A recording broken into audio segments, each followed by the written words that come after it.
Hello အားလုံးပဲမင်္ဂလာပါ Arsenal မြန်မာစပို့အားပေးနေကြတဲ့ဂါနာဖန်ကြီးကိုမောင်နှမများအားလုံးမင်္ဂလာပါဒီနေ့ည Arsenal ပွဲရှိပါတယ်မြန်မာစံတော်ချိန်ဒါမနက်ထပေါ့လေ2နာရီခွဲမှာရှင်ပြိုင်ကစားတော့မှာဖြစ်ပါတယ်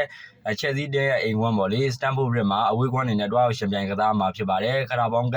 semi final ပွဲစဉ်ဖြစ်ပေါ့လေပထမကြောအနေနဲ့တွားရောက်ရှင်ပြိုင်ကစားမှာဖြစ်ပါတယ်ဒီနေ့ပွဲစဉ်ကိုဒါတေချာပေါလွဲချော်မဲ့ကစားသမားတွေကတော့Ricardo Calafiori တေချာပေါလွဲချော်မှာဖြစ်တယ် Ricardo Calafiori ရဲ့ Christian Mosquera ရဲ့ Piero Hincapié ရဲ့ကျွန်တော်နောက်ထပ်ကစားသမားတော့ Max Dorman ပေါ့လေ Max Dorman လည်းတေချာပေါလွဲချော်မှာဖြစ်ပါတယ်နောက်ထပ်လွဲချော်ဖို့အခြေအနေရှိတဲ့ကစားသမားတွေကတော့ William Saliba နဲ့ကျွန်တော်တို့ Leandro Trossard ဖြစ်ပါတယ်Leandro Trossard နဲ့ William Saliba ကတော့ပေါ့လေကြက်ခိုင်မှုအရန်ကြီးကောင်းနေကြမဟုတ်သေးတဲ့အတွက်လွဲချော်နိုင်ခြေရှိတယ်လို့တော့သိရပါတယ်နီးပြအာဒီတာအနေနဲ့ပွဲကြိုအင်တာဗျူးမှာအတည်ပြုထားတာဖြစ်ပါတယ်ဒီကစားသမားနှစ်ယောက်လေးပေါ့လေလွဲချော်နိုင်ပါတယ်ကျန်တဲ့ကစားသမားတွေကတော့ကျွန်တော်တို့ဒီအတင်းလူစင်းမှာပါဝင်တော့မှာဖြစ်ပါတယ်ဒီညပွဲစဉ်ကိုပေါ့လေညီကိုတို့အနေနဲ့ရလက်လေးတွေဘယ်လိုခံမှန်းလဲဗျဗီဒီယိုရဲ့ကွမ်းမအောင်မှာဝင်ရောက်မှတ်ချက်ပေးခဲ့လို့ရပါတယ်အားလုံးပဲကျေးဇူးများကြီးတင်ပါတယ်ခင်ဗျာ